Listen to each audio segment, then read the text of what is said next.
Did you do many events during the era of COVID? I tried to. Actually did the one time I went to a book festival, I did it in the middle of COVID. I went to Perth and it Hmm. was like COVID wasn't happening because there was Oh, full lockdown here.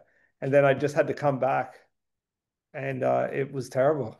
Like it was like going from being a millionaire celebrity to just being locked in my house again. Yeah, absolute rubbish. But yeah. a wonderful festival, Margaret River. If you ever get the chance to go there or have Oh, been I there, want to. I've magic. seen so many cool people go there, and it looks like such a good festival.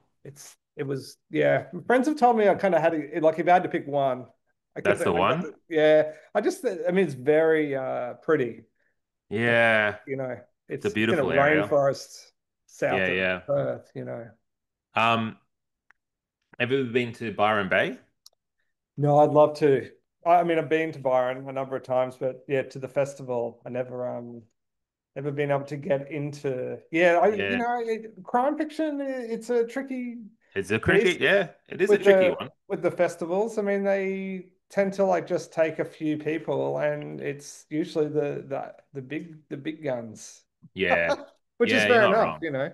No, you're not wrong. And yeah, I still think there is still a almost like a cultural cringe kind of thing about crime writing. Like it's sort of like the thing that we like to read and enjoy, but we don't tell. It's like a sinful thing. You don't Yeah, you I don't lean into proclaim it. that, so I'm fine. But yeah, it does it. Yeah, it is. I don't know. It just isn't as big a part of the festival programming I've noticed. No. Yeah, Bad Crime Writers Festival though is pretty good. yeah. I'm gonna try and get to that next year. I've got plans to try and I've been Oh, talking to awesome. them. Oh, Yeah, that's have you done awesome. that? Yeah, I went down Yeah. there once and we're doing a an event coming up in the next few weeks where it's like a live streamed awards thing. So we're interviewing a few authors at Brisbane Square Library, but different places. Hello, welcome. Sorry, I'm just talking to Ian here. Welcome everybody to Ben's Book Club for this evening. You can see you all in the chat there typing where we're from, which is something that we do typically with Ben's Book Club. So if you don't mind, uh, hmm, sorry, I'm just reading. I always keep my eye, Ian, on the Facebook group, and there's been, Oops. sorry, there's a people are struggling to get in. So.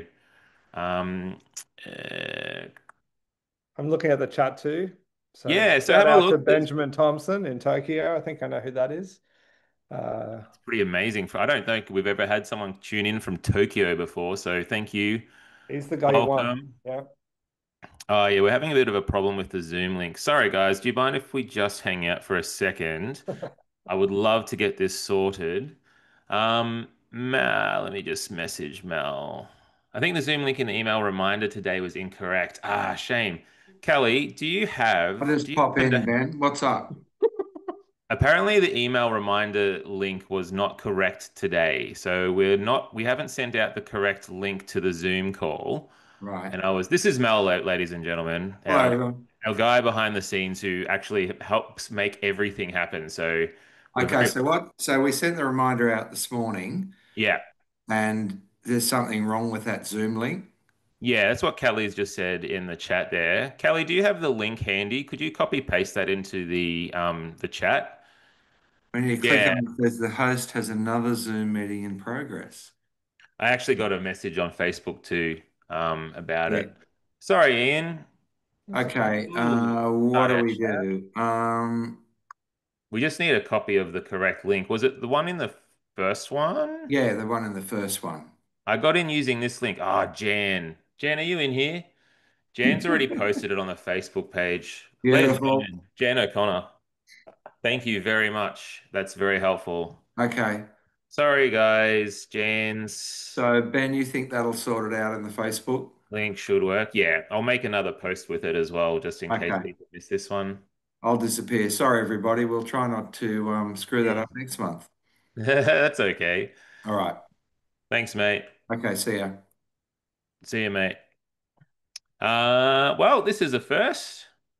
We've never had a problem with the link before, so we'll just see if I can get this working. Sorry, Ian. No, I bloody live half my life in Zoom and Teams. So Yeah, well, that's what I was sort of talking about before. Like, do you, is there, did you have did you do a lot of Zoom writing things? Like, this is sort of where Ben's book club started, was because we started doing Zoom calls and during the time of COVID, really. yeah, I'm pretty sure I did. I mean, it's all a bit of a blur, but yeah, I mean, I didn't do, I somehow squeezed the launch out as well. But apart from that, everything would have been on, yeah, on online. Yeah. Um, it sort of changed the way we do things. Hey, like it used to be only in person, and now we prefer to be in our pajamas if we can afford to be, right?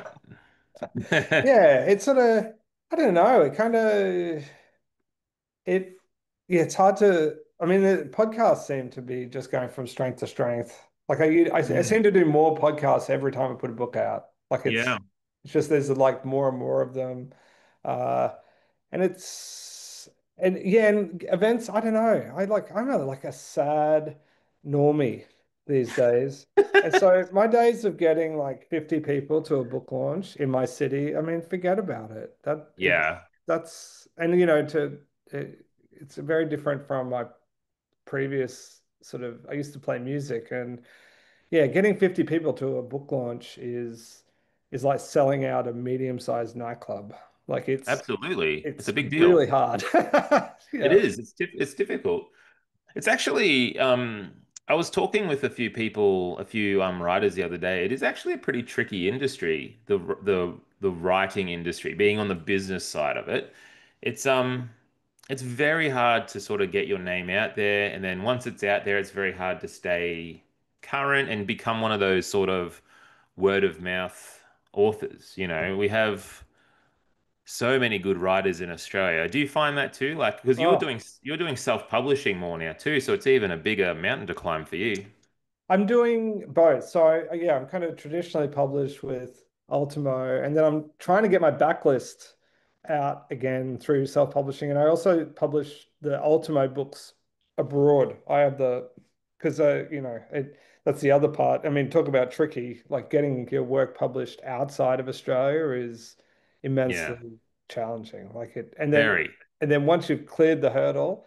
I don't want to be pessimistic, but honestly, it's like 95% of the time, it's bad. Like it's so many people I know, like, yes, I finally got, and I including myself, I've had a hardcover release in the UK and it was nothing to be excited about. Like I don't know where it went. I don't know if it feels like you can put a book out in a foreign country and not receive a single Instagram photo of that book on the shelf. Yeah, Like it didn't happen. yeah. Yeah.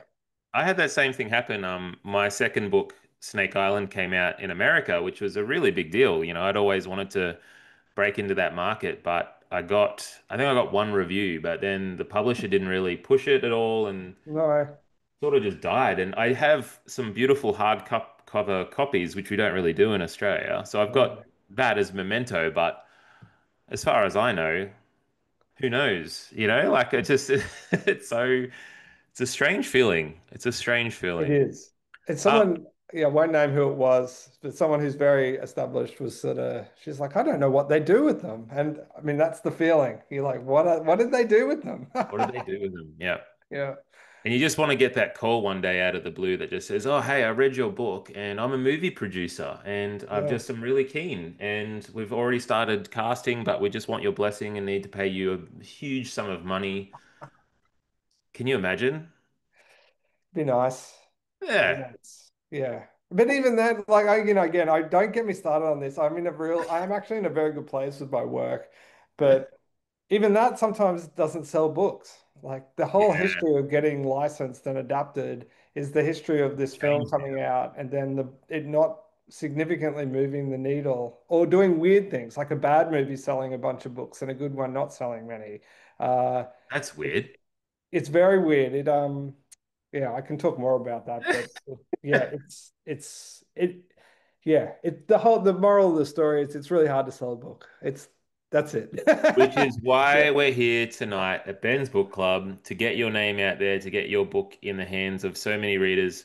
I just want to say thank you to everyone who's tuning in to Ben's Book Club, especially our regulars. And I want to just say apologies for people who had a broken link. That's not cool. We'll have to look at our systems, I think, to get that sorted. But thank you to the people who posted in the Facebook group and sort of spread the word a little bit.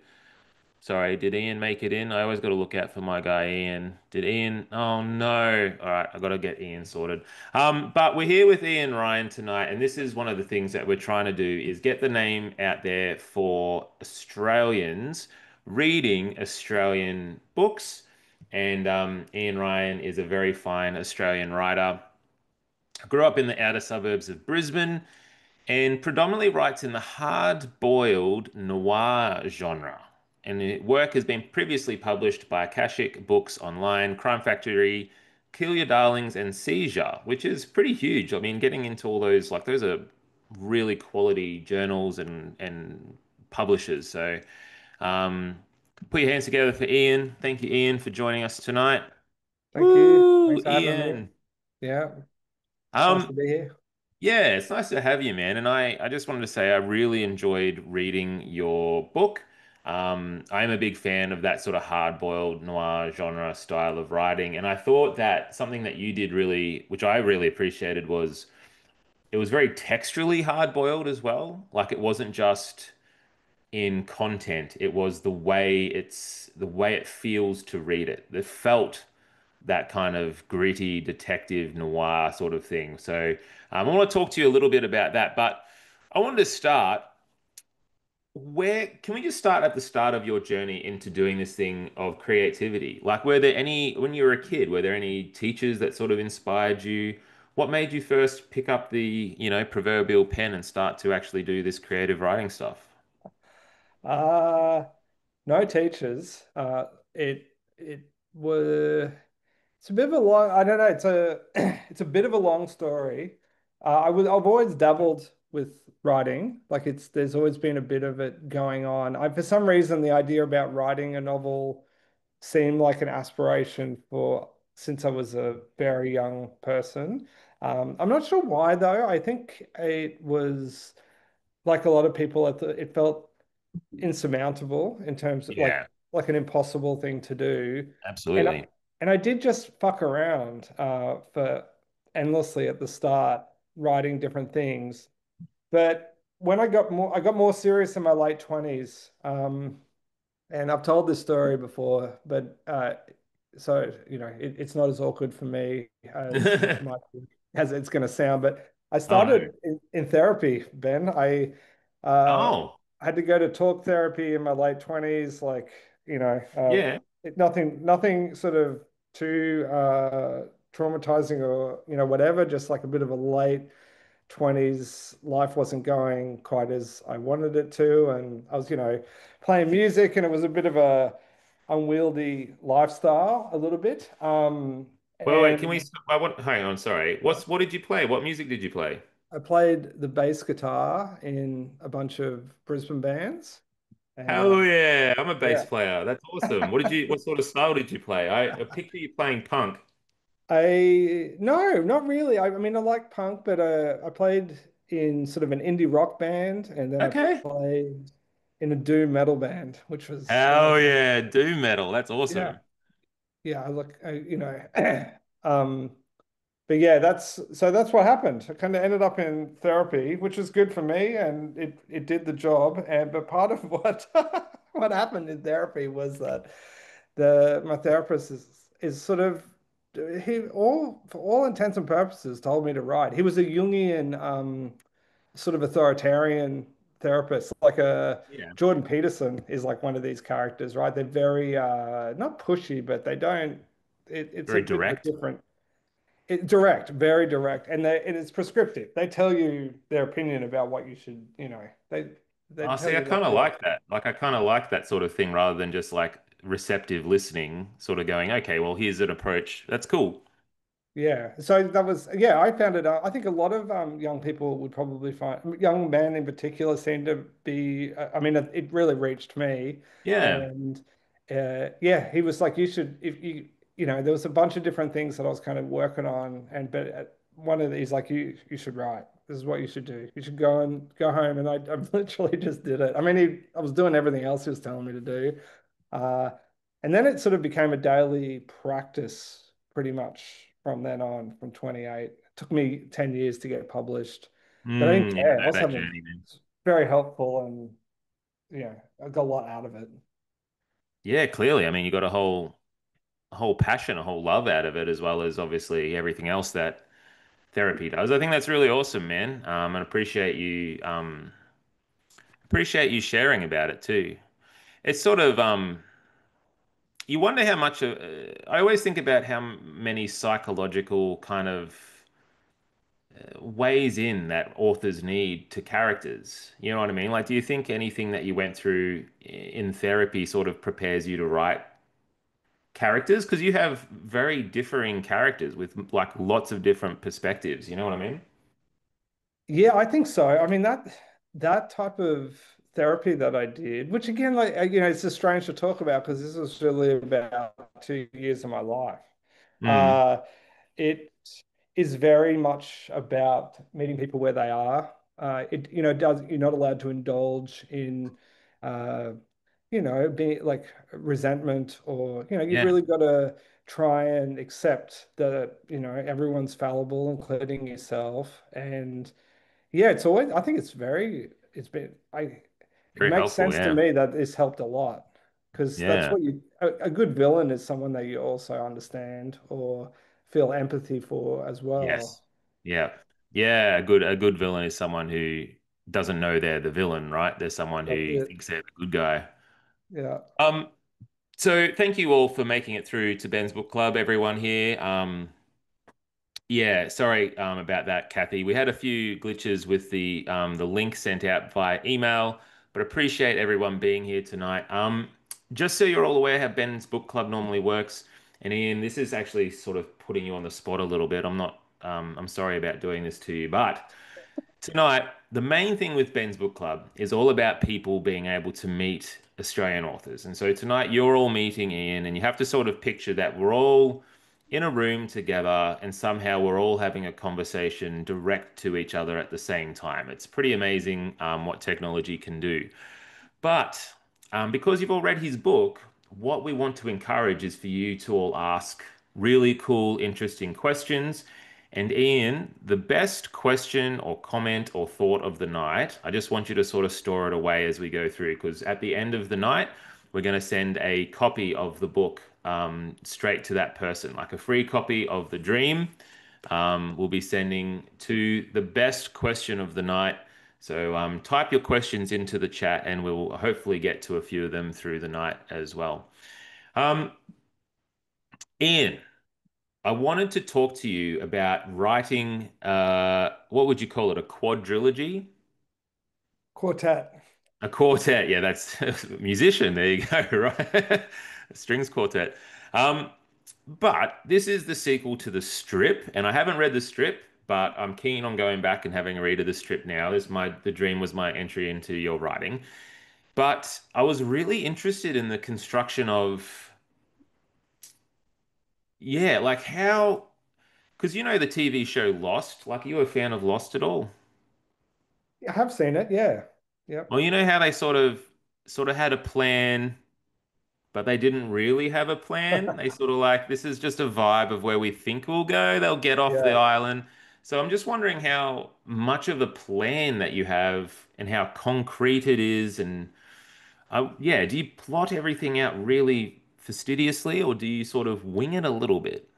I do wing it a little bit. I have more of a plan than the people who are writing Lost, for certainly.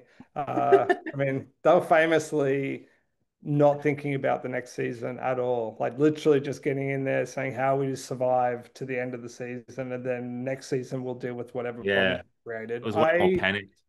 I have a scheme like I plot my novels fairly rigorously, but I had a schema about what was gonna. I knew what was the eras that I was going to deal with. I knew it was going to be 80 to 88, 87, Mm, because that was like where I could see like there were certain historical moments that were going to happen it like so this the dream is about the opening of Dream World, and Yeah.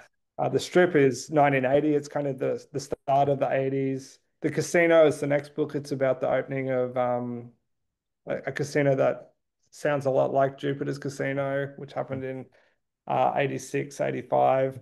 And then the final book is going to be around the end of the Fitzgerald moment, but is where it's the opening of Century Code. So I had Yeah, right. those four like pillars, and they just seem like they would be the way to do it.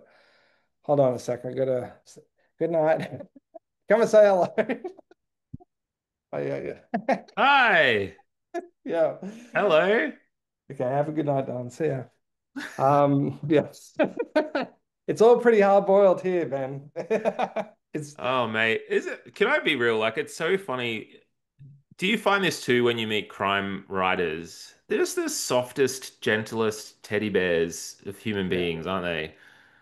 Yeah, I heard that when someone told me it was actually Matt Rogers, the thriller writer. He told me that at the festivals, like the crime writers are always famous for being the easiest to deal with, like the Yeah. most chill, The most like relaxed. yeah, Yeah. most relaxed.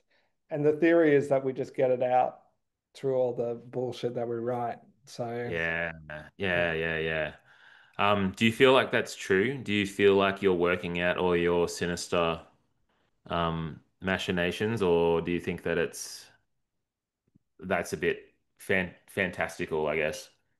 No, I think it happens. I think I do actually think there's a certain darkness that like crime writers have. They just have a good outlet for it. And I noticed that my work got a lot darker when I had children because they sort of balance the scales. Like the children are so pure and Aren't fun they? and easy. Yeah.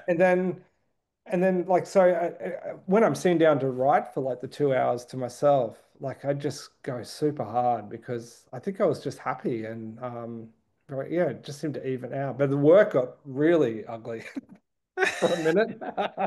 See, and then when I had kids, like I couldn't go before when a kid was in peril in a movie, I could just that's fine, but Oh it's a yeah, part of the plot. But yeah, now I really feel yeah, like vulnerable there. And I do think like kids can open a person or a human up in ways, hey, like you just sort of yeah. become an open wound of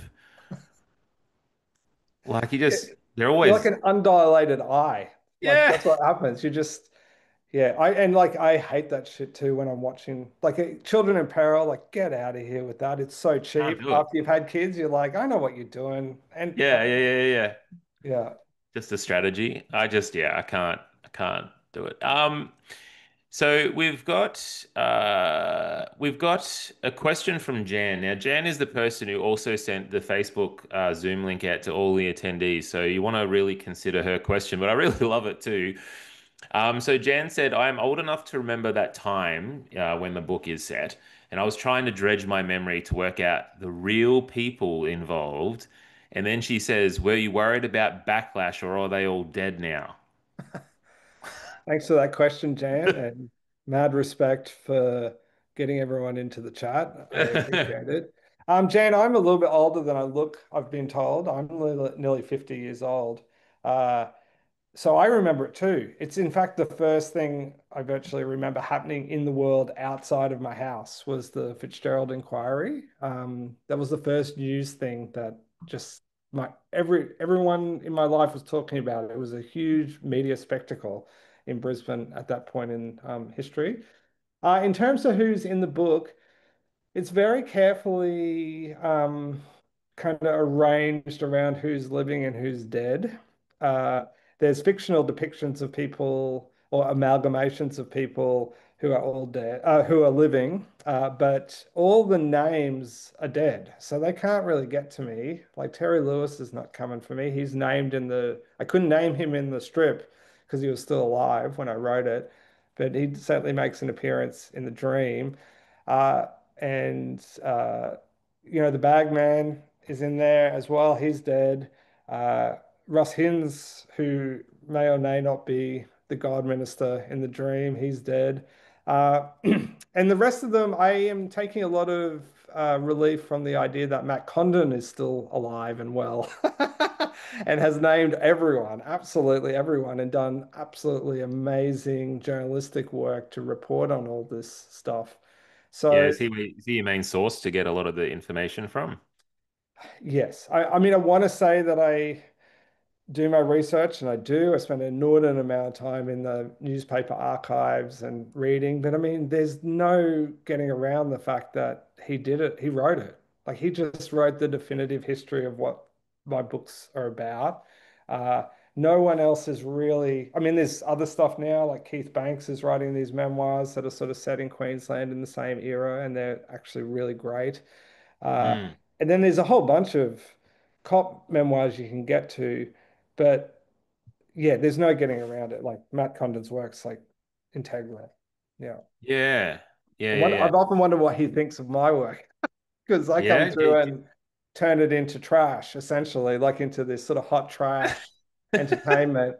And I mean, he's had to, he probably has had some sleepless nights around, what it was Mm. that he actually did. Do you ever feel do you ever feel shackled to the truth? You know, because these are depicting real events, and I know you have a lot of fictional things happening sort of surrounding it, but do you ever feel like, oh, I wish I could make that happen instead of the way it actually panned out? Do you ever feel like restricted that way?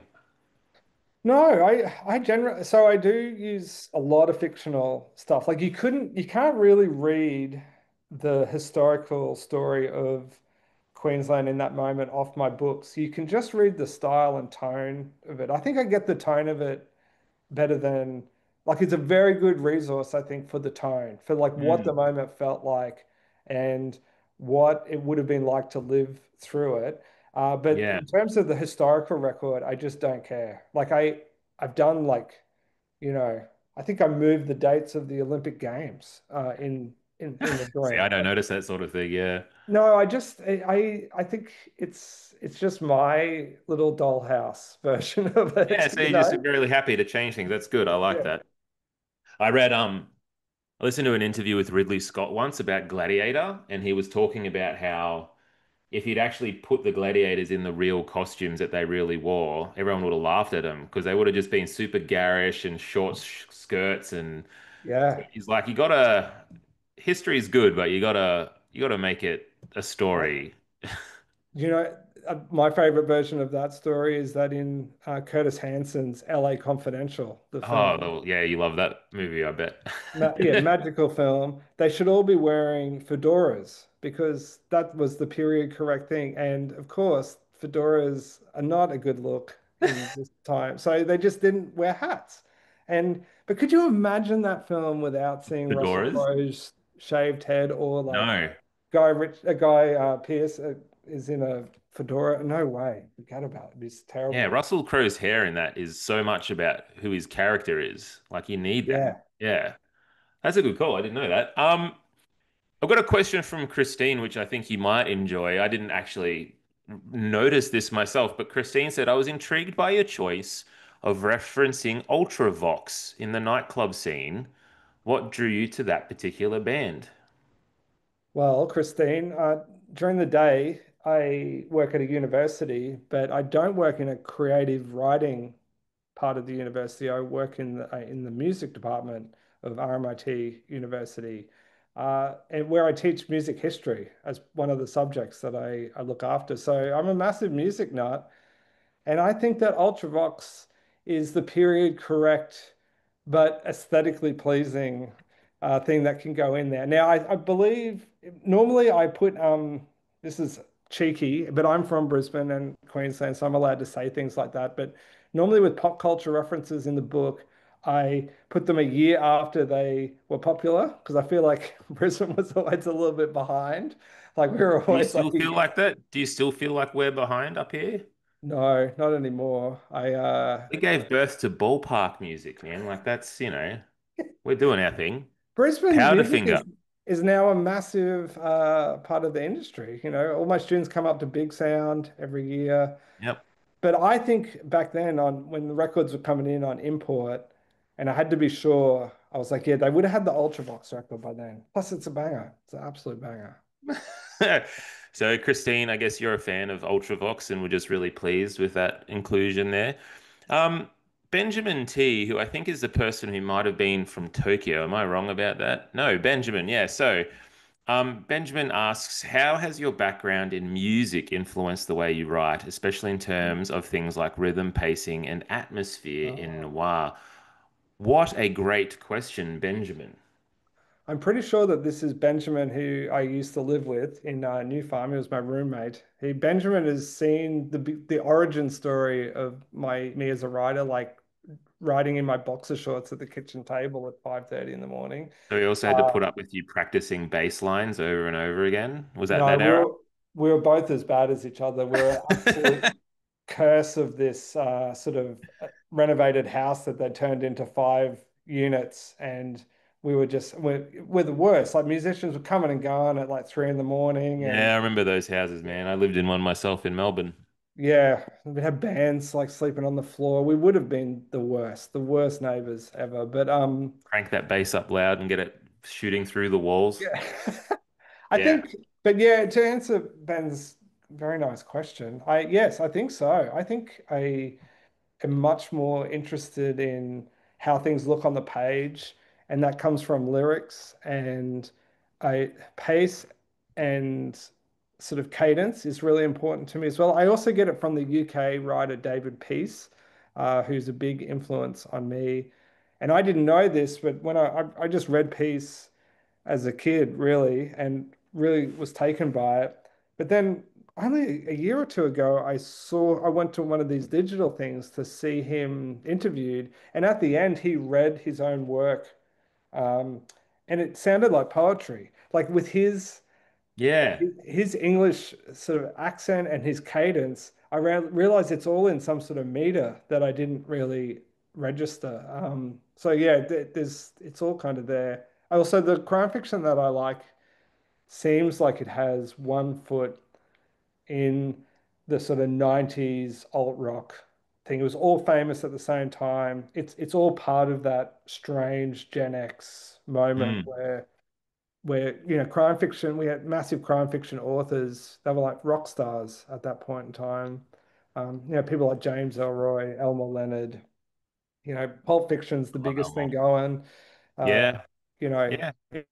it all sits, it all, and this is all teenage pop culture to me. This all speaks to me because, this, in my mind, this stuff is indecipherable from grunge and a bunch of other stuff. Yes.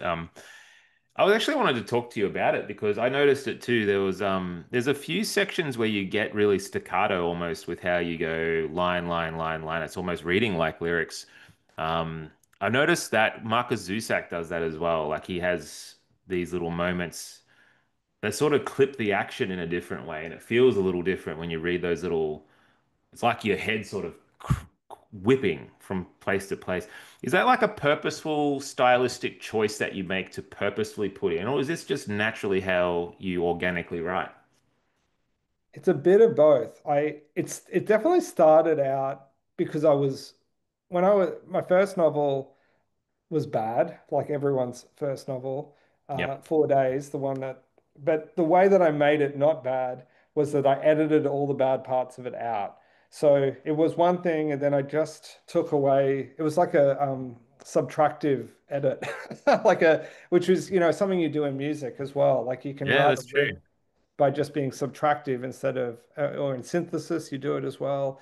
Um, and yeah, I really liked it. By the end of the novel, the 4 days, the first book, it sort of just looks like this list of terrible things. Uh, and so there was that. I knew that I could get to a half decent book by working that way. And then there's also touchstones for it. David Peace, who I just mentioned, writes like this. James Ellroy's White Jazz is also written It's in a this big thing. one. And then more recently, Don Winslow's work is kind of like this as well. Oh, yeah, really? And Winslow, like reading all of them with a bit of experience and also reading about them, like Winslow makes a pretty good case for like if you're going into an action scene, it should read faster. I agree. Unless that's you're going like lead child has a different approach to it, but like Winslow in particular. He's like, if this is a chase, it should feel like a chase. It should read like one. So I've leaned into that a little bit, but yeah, I just like the minimalism of it. I also am not a great descriptive writer. Everyone has their strengths, but describing a tree or a shed or something, I'm just not good at it. It's not, it's, That's you a know, yeah, that's well, that's like you say, you tell stories in the way they come to you. Um, there's what because I'm a bass player too, and there's a little thing that I always remember from my own creative practice was when I was in a punk ska band back in 2000s. Yeah, yeah. man. Yep. Had the trumpets and the yelling and the oys, punk oys, that sort of thing. But I used to play a five-string bass to get to those Hmm. really heavy bits, on that low B. And my guitarist actually said to me, "Hey, you have that really nice Fender Jazz. You should probably, why don't you have a crack at using that?" And I had to take away that low B, but it made me more, I think, more interesting because I had to sort of get to the same effect, but I had less tools to get there with. Mm. So I had to be a bit more creative. And I was wondering if that's something or a way that you think about your writing and just the way you were describing it, then it sort of sounds like that, like minimalist, restrictive, sort of getting down to simplicity to then be more creative with less. Do you think that's true? Yeah, well, I think I get more plot in, certainly. Yeah. I I like being unromantic. I find that my work is better when it's unromantic. So the stories I tell myself to keep me moving through a book is, that it's not about me. It's not about this self-expression. It's not about craft. It's about trying to, like, I'm always pushing myself to be, this the ironic thing about the books that I think, well, people might be surprised by this, but like this is me trying to be as commercial as like this is as commercial as I can get it. My my tendencies or my own aesthetic preferences are like much more esoteric, I think, than this. But what I noticed is when like I had an editor tell me that I had to be more like I'll tell the story. The CEO of Echo Yeah. after we had this book, I put it out, it didn't go very well. And then as I was sort of being given the kiss off, like I was about to, yeah, she wrote to me. It took time out of her day to do it. I really appreciate it. She wrote to me. She's like, Ian, you're a wonderful writer. You simply must write something more commercial. And Hmm. I thought, that's interesting. I'd just written an absolutely mental book and it had sold no copies. I was like, maybe I should. I mean, why not? I will take good advice. I've Yeah. never been stubborn that way. That's another music thing. You have to be collaborative. Very, Um, yeah. and then when I did it with the strip, I was really happy with it. I was like, I think that was a great note. So that's the other part of it, trying to like make it concise so that it's easier to read. Yeah, and like do you, that's a tricky thing too. I go through similar things myself, mate. Like I seem to be drawn. I'm really drawn to complexity. Like I much prefer open-ended questions and not telling people how to think. And I prefer sort of. And in fact, I've got a question here from Janelle. Janelle's sort of saying, all your characters that I love are flawed big time. And it seems like the more flawed the character, the less likable they are, and then the less sort of commercially viable, I guess, the product is. But I don't know. What are your thoughts about that particular thing? Like, do you like you're sort of trying to chart a course between I want you to like the character and understand them. You got to do your own thing. You got to be complex, but you also have to sell books because then you want to write more. How do you balance that big sort of conundrum? Tell me, because I don't know the answer. Just go at it hammer and tongs is my approach. Yeah. I um I love my characters. Like I don't find them I find them sometimes a bit detestable by the end of the novel because we've spent a lot of time together. But there is something I think that one of the things that's helped me a lot is I've sort of made my peace with the scoundrel. Like Mm. I don't feel uneasy around the characters that I write about most of the time. I just find them, and they're very dramatic. I remember Brad Easton Ellis was once asked this same question, but I mean, for him, we're sort of timesing 100. Like, his characters are serial killers and sociopaths and things like that.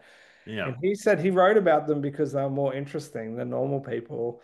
And that's a good enough explanation, I think, for it.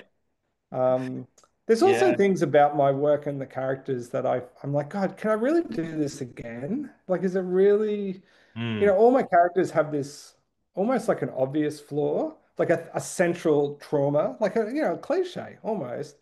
But I mm, found that when I don't put that in there, it doesn't work. It feels flat. mm. It feels less satisfying. Um, yeah, it's always interesting to have them, Yeah, strangely enough, it always works. The anti-hero stuff works, all the archetypes work. Uh, no, I love these people. And yeah, I'm kind of, at some level, I must be getting off on it in some weird way.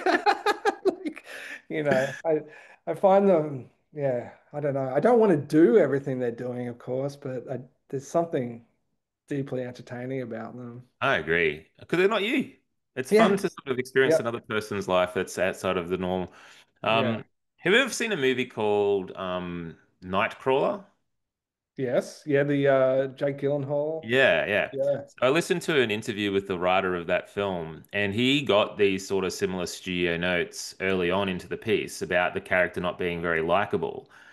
And so then he created a way to make him more like softer, soften the Yeah. character up. And so he created a dog for the character to have. And Yeah. then he said the dog sort of just started to take over the rest of the story. Like the dog was in every scene, and is he feeding the dog? And then, so he had to tone it down to be a house plant. So now he's changed it. But I just thought that's, man, it's the stuff you go through. Have you ever had a note that was bad? Like something that someone tried to say to you, hey, maybe change this, and that you just maybe tried to execute on it and just didn't really work very well.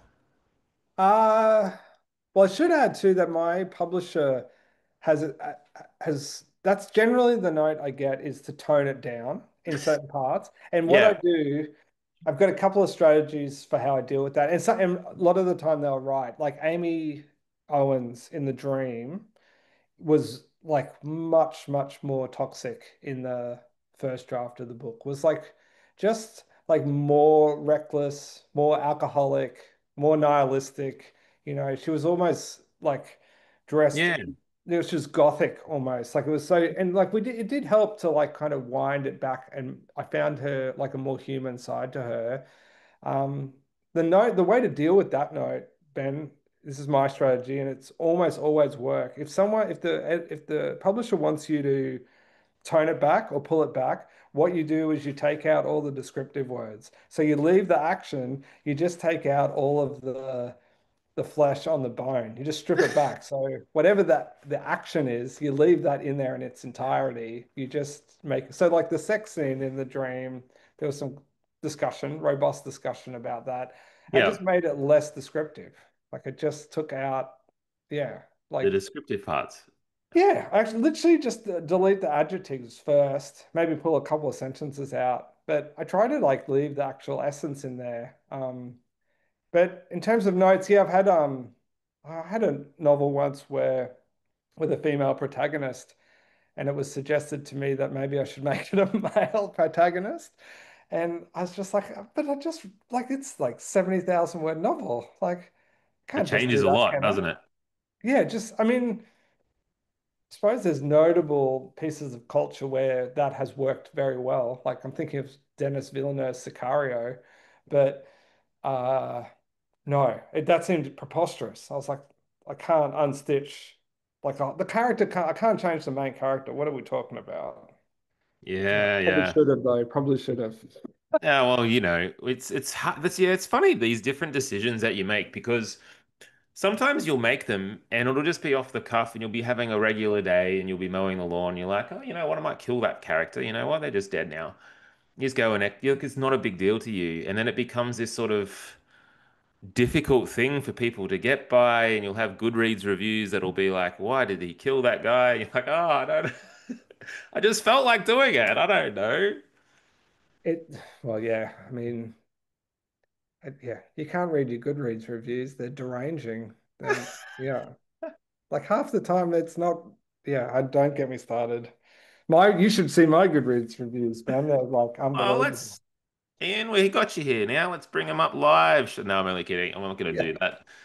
I would well, imagine that wild behavior from an interview. Hey, And, we're getting towards the end of the night, which is pretty remarkable. Ian, I'm so glad you made it. Sorry, buddy. Everyone's sort of come in a bit later. Ian's from England. He sort of runs the book club for me, so he's doing really well. Thanks for being here, mate. But and you know, we because we've all in theory read the book, we can talk about the ending a little bit. sure. So Gordana has actually asked the question. Gordana's asked, my question is, what are your thoughts on the ending? Which I really like the way you phrase that, like the ending happened and then, how did you find it? And then did it feel right for the story, or did you have any other endings in mind? Or yeah, how did that go with you?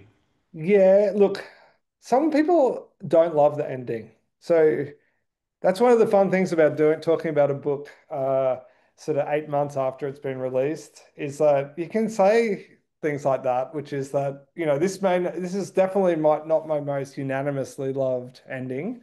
Uh, people are divided on it generally. Some people find it really dissatisfying, like that the book doesn't resolve quite as well as they want it to. Are we I talking too about like Mike specifically and what happens to him? Is that sort of the main thing? yeah, the Yeah, fact that okay, yeah. Mike dies, Mm, and well, they all die, kind of. All of them in the helicopter sort of die, and that there's like a little bit of murkiness around Bruno. Like Bruno kind of yeah. almost, well, Bruno literally ends up where he started. Like he's just sort of realizes he's kind of caught a little bit. The only thing that was really different is I did have a completely ridiculous first draft ending, which was a bit different, which involved,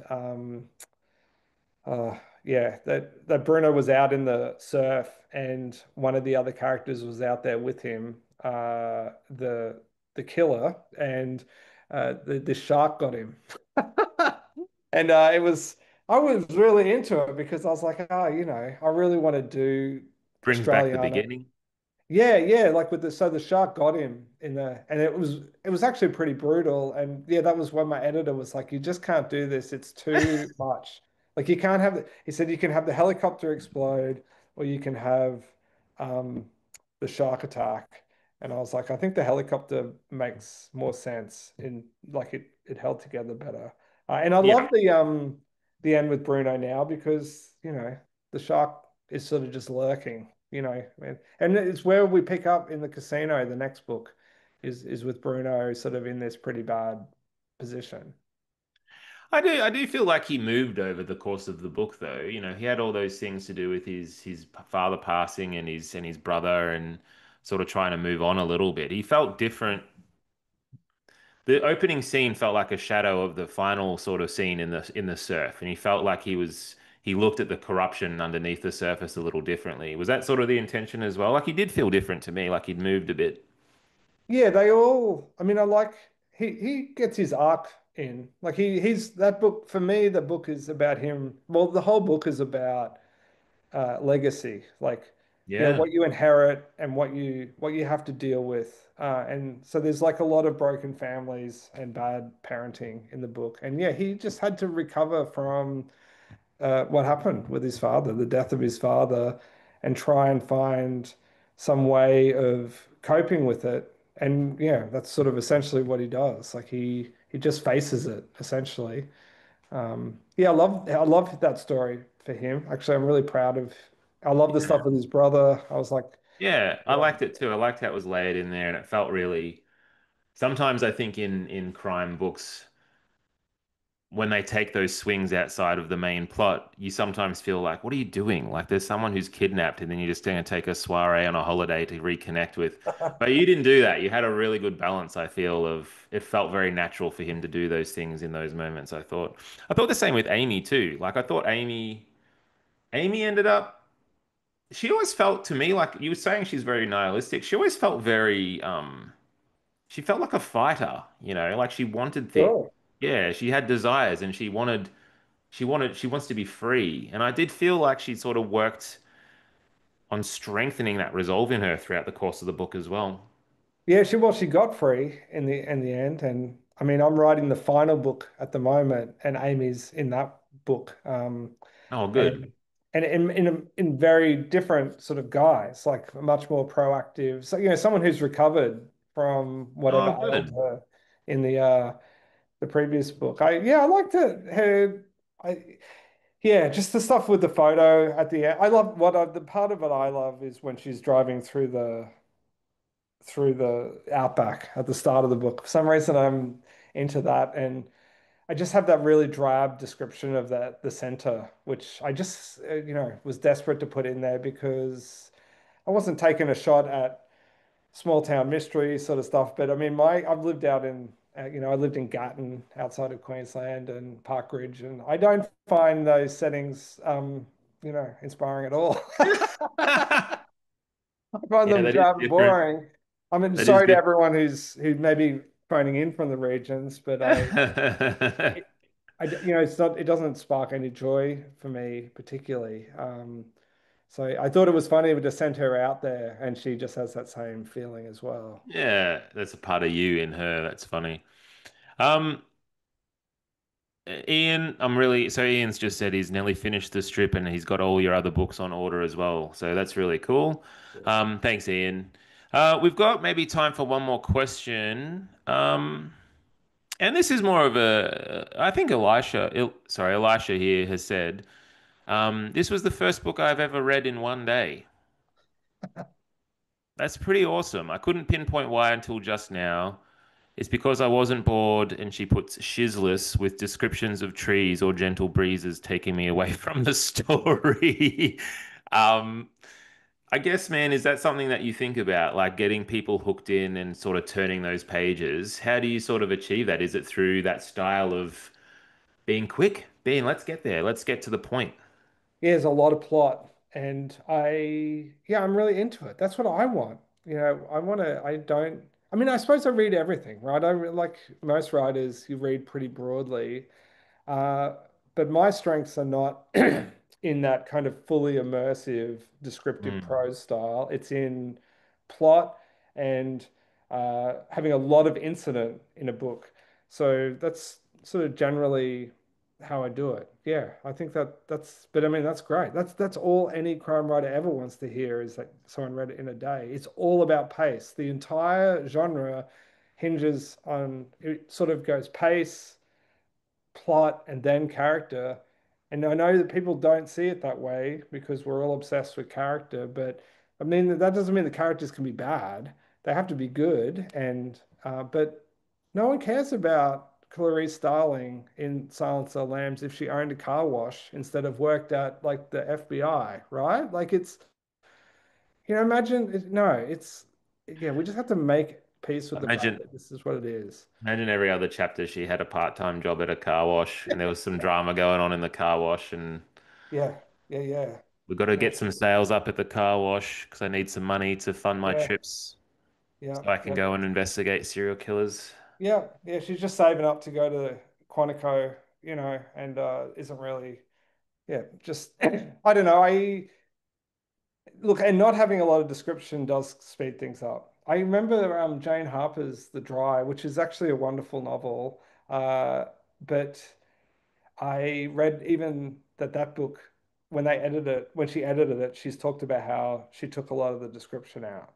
Like that was one of the ways that book was sort of brought, more formally into the genre was that they took all the loping planes and the breeze stuff out.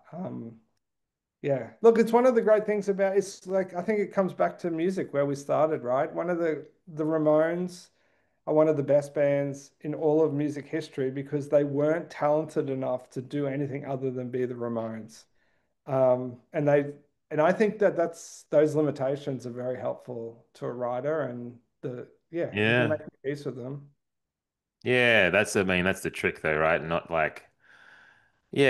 and I appreciate that with what you're saying too, is that you don't labor over writing descriptively just because you think you should. You just go, no, I don't want to. And that's I think that's the key to writing good literature, I think.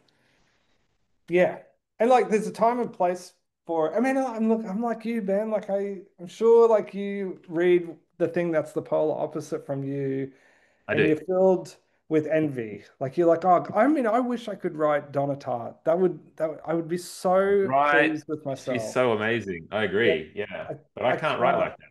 No, no. And I've tried to write a bunch of different ways just because I get the same feedback. Like you make the characters a bit more likable, make something a bit more commercial, and I try. And I just don't like it. I read it back and I'm not feeling it. It's like it's forced out of me. And then I write something where I feel in it and I'm excited by the project, but doesn't seem to be all the time exciting for everyone else. But you just got to do you. I think that's what makes it interesting, right? Yeah, yeah, that's right. You just got to do your best. And that's what it is, right? That's generally speaking what success is, or finding your voice, or all this other nonsense we carry on with. It's just literally refining the thing that's in your purview down to something unique, really, Yeah. or just sharpening up your tools and kind of putting a few of the others, someone else's away. Like it's, Yeah. yeah, It's inspiring. I think that's probably why I was in a ska punk hardcore band, mate. So and I can I love it. Yeah. What was the name of this band, Ben? You have to tell us. It was called Sounds Like Chicken. Sounds like chicken.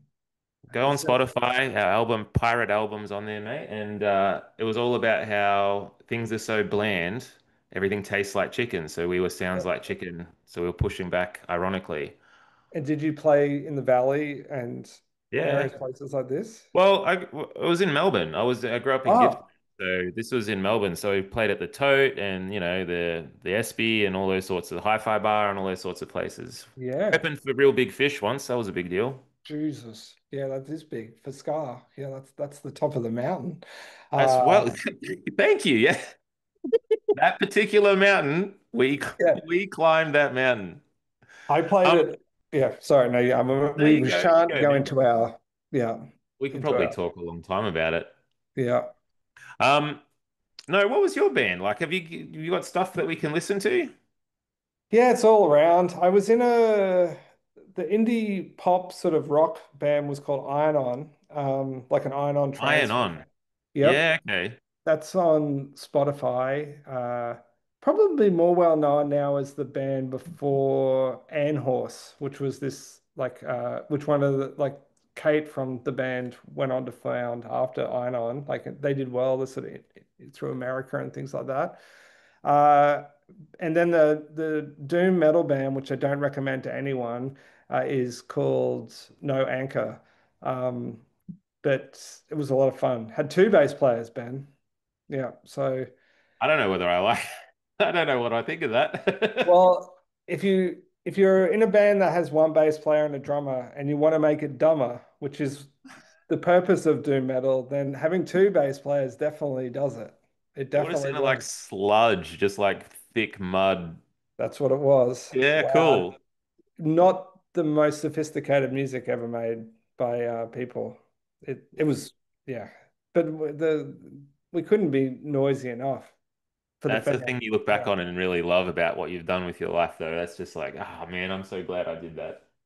yeah, I like it. It's been nothing. Music was. I mean, I'm not playing at the moment, but it was good to me, like really good. Yeah, same. I think we just started a band, mate. Me and you. Scar Doom. We just I'll do became, it. oh Yeah, man, Scar Doom. Um, I just, sorry, I just imagined what that would sound like in my head. It made me laugh. it would Um, sound bad, but in a yeah. my Spotify algorithm is going to throw way out after tonight. I'm sorry. Sorry, Elisha. We're sorry. We've got a backup singer too. We've got a whole crew here. We've got a Yeah. choir.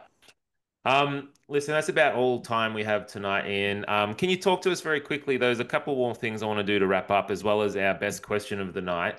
But can you tell us about this next thing you're working on? I think you mentioned it to me at the start of something coming out in January. Is this the Yeah, casino? yeah, it is. It's a book called the Casino, which by Ian Ryan, out in January of this year. I'm just trying to find it. I had a copy of it in here. I can sort of show you the. My publisher would love me for me to show you the cover, but I don't seem to have. I don't know what I've done to it. I tend to like really hate the AR, the advanced reader copies of things because they've got mistakes in them. And I don't know what I've done with it, but yeah, it's set in 86. It picks up like 2 years, I think, after the dream. Yeah, And it's very much like it's like one novel, really. I'm doing like it's 4 books, but it's all just one big thing, really. that's So cool. the style is the same. There's the characters. Oh, that's it. Oh, thank you. My assistant here. Uh, cheers. This is it. It's Oh, nice that's cover. cool. Yeah, we've got a bit, That's a very LA confidential like lettering on the front there. thank you. This was the big innovation that we went for this I like time. it. I like it a Um, lot. yeah, I think it locates it it's very noir, this one. I joke that this is about a casino and vibes. This is what the book is about. Uh, it's got more romance in it. It is violent, but it's slightly less maybe intense than the dream and more moody and reflective. I'm really happy with it. I actually think it is easily my favorite of the three so far. Wow, And okay. and I'm not one of the writers who says that about every book. Like Yeah. yeah. The Dream wasn't my favorite when it came out. So yeah, this I think this is This going one to is be okay. I really like this one. I think it's good. It turned out great. Oh, it's well, I'd love to have you back, man, to do another chat for that one when it comes out. Um, but let's turn now. If you have the chat window up, I don't know whether you can see it or not. It's okay if you can't. But if you Okay. have any questions from mind, while you select, I'll just read out a couple of things. Um, the So the next thing with Ben's book club that I've sort of started to do is something called the Write with Ben Club, and this is sort of a live stream where I do a bit of a lesson in creative writing. The next one of those is on the 7th of October. So anyone who's doing some creative writing and wants to just spend some time with other creatives, it's a really cool place to come and hang out. So keep an eye out on that. All the links and everything for Ben's book club, including next month's book, which is this one. We're going to be talking with Joan about Whiskey Valley. And this is one of the ones that you were talking about, man. This is one of the advanced reading copies that I have. It's got a few, just doesn't look as put together as an official copy. But very happy to have Joan on to chat again. So really looking forward to this one. Whiskey Valley's next month, but all the links, so the links to Write with Ben and the links to all of the live Zoom things will be up on the Ben's Book Club Facebook group. So please go and talk about, go to type in Ben's Book Club into Facebook and you should see a picture of my face, but with a big beard. And that's where you need to go. And last but not least, Ian, let's hear it. What is your favorite question of the night to send a copy of The Dream to? Let me I look, they're all wonderful questions. I'm not going to play favorites, but I am going to give it to Christine because it was the chance to talk about Ultravox and Ah, to show off I my love it. music history chops. So, yep. Thank you, Christine. Ultravox, very cool. All right. So Christine, that's awesome. That's amazing. I'm really happy that you chose that one. Christine, can you please just make sure you send me an email through, and in fact, let me just type it in here benhobson.net. Should be able to get an email form there, but just send me an email and we'll get your address and send you out a copy of The Dream. And it's been really fun, man. I really enjoyed chatting with you. Thanks for your patience at the start of the night with a few tech glitches, and thanks everyone in the audience as well for being patient. But yeah, I'm looking forward to reading The Casino, man. Great. Thank you. What about you? You got a book coming out? Nah, nothing on the horizon. There's a few things brewing in the background, but nothing imminent. I've got a few events, just interviews. I'm going to Harvey Bay for Lines in the Sand festival, which will be really cool. That's in a few weeks. I'm also interviewing Brian Brown for his new book. Oh yeah. Yeah, I haven't read any of his books yet, but I've seen him in movies, so it's I gonna haven't read be him yet either. yeah. I'd be excited though. Yeah. Yeah, I think, well, it's in like a big auditorium in Brisbane, so like 500 seats. It's going to be a big.